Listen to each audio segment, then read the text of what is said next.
Dis Hannes Visser van die Oudtshoorn Koerant, donderdag 21 Januarie. Ek is hier in Hoogstraat, waar daar, soos gewoonlik, meeste ander dae, 'n lang ry mense staan en wag vir uitbetalings.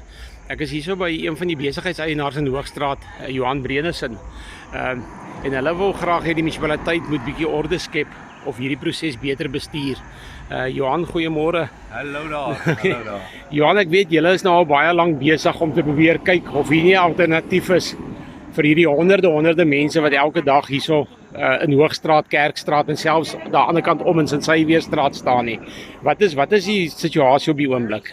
Ja, Hannes, weet jy, as ons in die oggend 6 uur oopsluit nie, dan staan die ry al hierso. Hierso is 'n hele paar gevestigde besighede en ook nuwe besighede wat glad nie kan besigheid doen nie. So ons voorstel aan hulle is om in Kerkstraat af te gaan. Standard Bank is reeds toegemaak en in die gangetjie deur te gaan en 'n groot parkeerarea. Ek verstaan die mense moet geld kry. Ek verstaan ons moet die proses bestuur.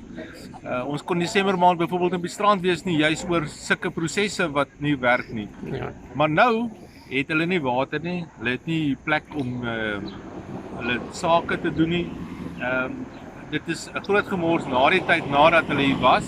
Ja. En wat nou ook gebeur is, hulle sit nou aan die een kant van die straat en dan wanneer dit warm word om dan in die koelte is, kom sit hulle aan die oorkant van die pad. En dit is regtig net nie onaanvaarbaar nie. Okay, Johan, so as ek jou reg verstaan, die kwessie is nie die mense wat in rye staan om geld te kry nie. Die kwessie is dat julle voel die munisipaliteit en die poskantoor bestuur hierdie hele aangeleentheid nie oordentlik nie. Want soos ek hier staan, sien ek die mense, baie van hulle het nie maskers nie. Daar's nie regtig sosiale distansiering tussen hulle nie. En ons weet ook nie of almal wat hier staan kwalifiseer om geld te kry nie. Weet jy of wat die proses daar is? Ek dink hulle het 'n ongelooflike stelsel, want hulle weet presies wanneer om elke keer op te daag. Dit is nou donderdag vandag, dis die derde keer hierdie week wat hulle in rye kom staan. Ja. Daar's merke op die vloer wat fantasties is, maar dan hou die merke op en dan bondel hulle en dan is daar skermutselings tussen mekaar en dan beweeg hulle en die voertuie wat stop by die besighede ry dan net verby.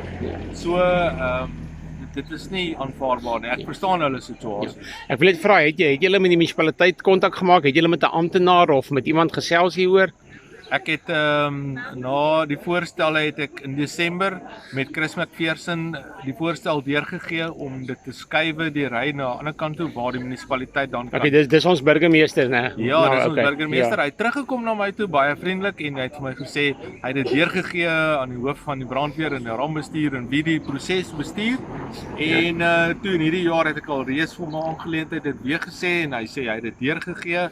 En vanoggend was dit net weer so erg geweest dat besigheid net so gemaak het die hele week en ek het vir hom 'n kort videoetjie gemaak wat ek ook op Facebook gesit het en wat ek dink daar moet definitief 'n beter plan wees. Okay, dankie. Ek wil ook net noem dat ons het vanoggend 'n navraag aan die munisipaliteit gestuur om te vra wat hulle hier aan doen. So ons wag vir terugvoer van die munisipaliteit af of moontlik ook van die burgemeester van Chris McPherson af oor hoe hierdie situasie bestuur kan word.